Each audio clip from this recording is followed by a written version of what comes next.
I chose Ulster to do a PhD because I had done my master's there part-time, and I had been kind of introduced to a lot of different ideas and concepts and themes within history that I had never considered researching before. And when I was completing my master's thesis, I had an idea that I wanted to explore further. So I asked some faculty members and my tutors and lecturers for some information about pursuing future research. And they were more than happy to give me that. They pointed me to the right places.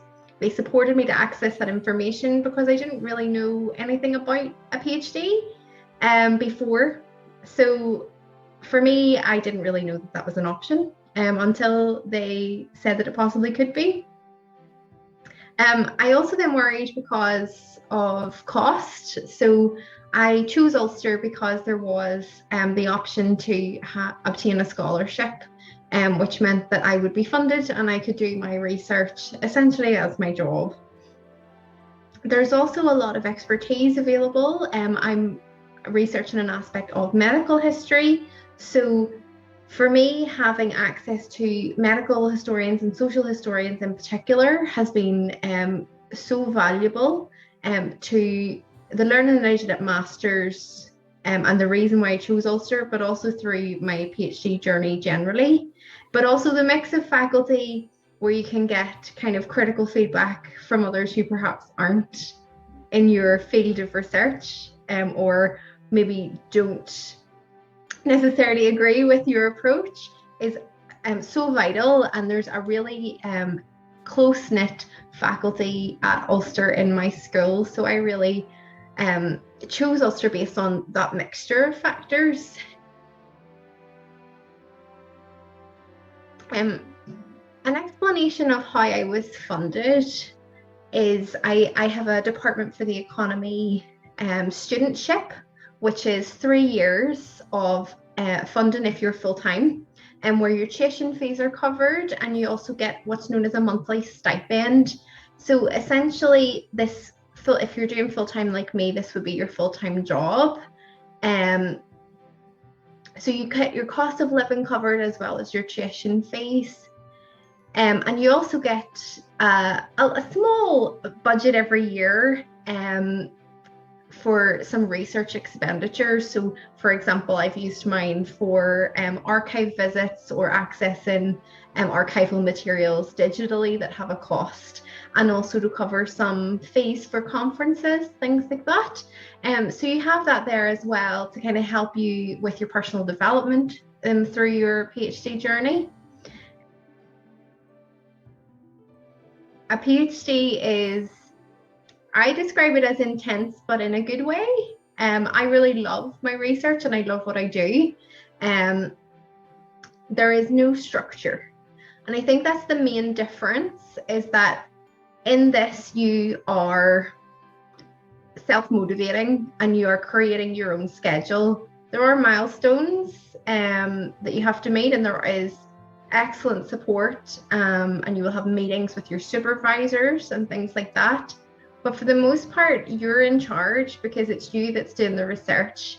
You're trying to make your discovery, or you're trying to write, so you get to plan your days. So I think for me, a typical day tends to be doing some emails and admin, because there is a little bit of admin involved. At the moment, I'm organising archival visits, so there's a lot more admin there, perhaps than normal. I'm also trying to write a chapter for submission to my supervisors so I can get feedback, and I am identifying documents that I will use to build out another chapter that I'm doing.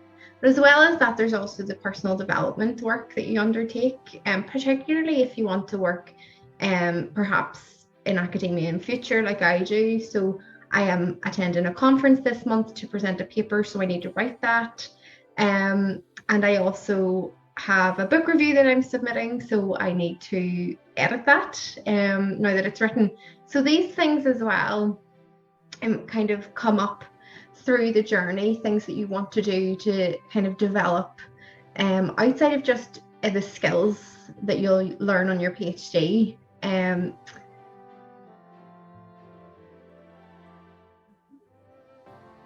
The support mechanisms in place at Ulster to help PhD researchers, there are a lot. I've talked about your supervisory team. My supervisors are phenomenal. And the feedback and the support that they give me and other opportunities that they have put my way as well are absolutely fantastic. And I don't think that I would have reached where I'm at in my PhD journey without them. As well as that, there is a postgraduate tutor should you need more support. And there's also the rest of the faculty as well, who are more than happy to speak with you, have meetings with you, make recommendations. They are there as experts in their field, and if you feel that they can help you, then absolutely reach out to them. I would also say there is a huge amount of support through the doctoral college. They have in particular, a researcher development program, which has a wide range of events, both in person and virtual, that you can avail of. They happen all year round. So most recently, for instance, I have booked on to collaborative writing retreats because I'm trying to get my chapters finished that I'm working on at the moment.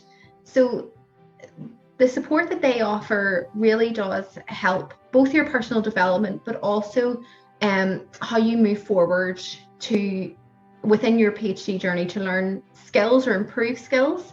So there's been training sessions on writing skills, structuring your PhD, considering publishing, those kinds of things. So you can really see that the support in place is helpful throughout the entire journey. So that is really helpful for keeping you on track. Peer support is absolutely vital. And I would say this beyond PhD researchers within Ulster as well. I have found some of the best support and friends through attending other events. Most recently, I went to Durham University and attended a training course on a particular research method. And I have met people there from universities across the UK and Europe who I keep in touch with now to ask feedback on. We share pointers, we share blog links, that type of thing. And that has been so helpful for developing my network and kind of my peer support network too. So this year for me, the research development program has been so great in that I have been able to present my research at our Festival of Research, which was an incredible opportunity to share amongst peers of all different disciplines. And we just had a really great 3 days learning from each other and also seeing all the fantastic research that's going on in the university that you don't really know about.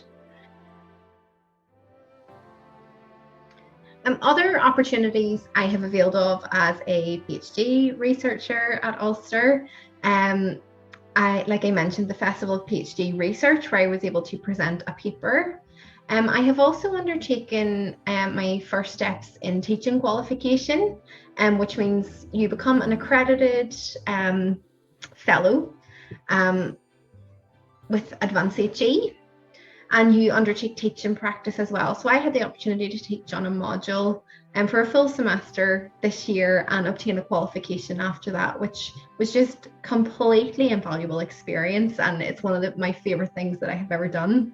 In my PhD, I love my research, but teaching was just absolutely fantastic.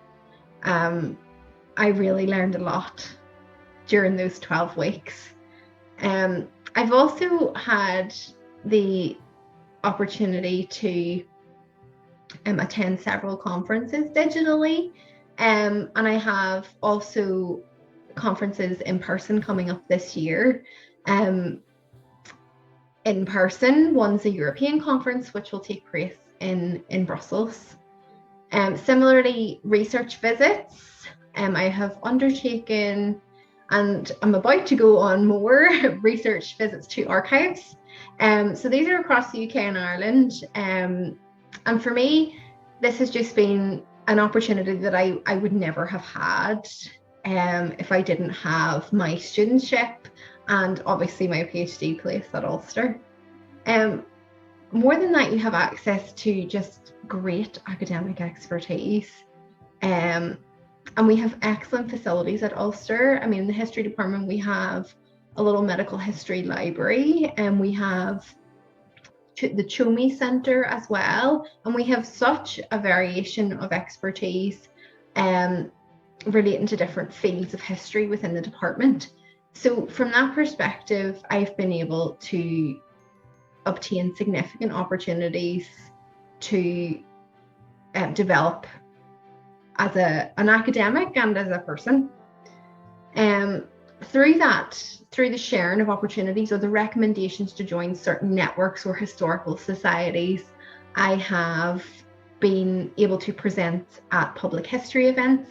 I've written public history blogs. I have a magazine article. I've participated in a history podcast. All of this has came through links with other academics and other opportunities that have been passed my way. It's a great experience, even if not like me, you didn't want to pursue academia. It's so worth doing, because you just meet some incredible people, you learn incredible things, and through your own research within your own discipline, but also beyond. It is transformative.